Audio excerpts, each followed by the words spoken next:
Hi guys, doing and welcome to another Arc Garage video. Today I'm going to show you how to replace the battery on the key for Alfa Romeo 159, Brera and Spider.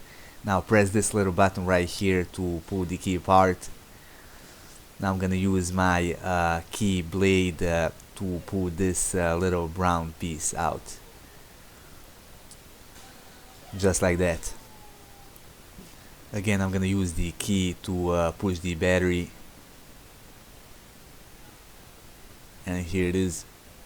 I'm gonna get my new battery, which is CR2032. I'm gonna put it back in and push this round piece in again. It is basically as easy as that. That would be all for this video. If you liked it, hit the like button and support our channel by subscribing.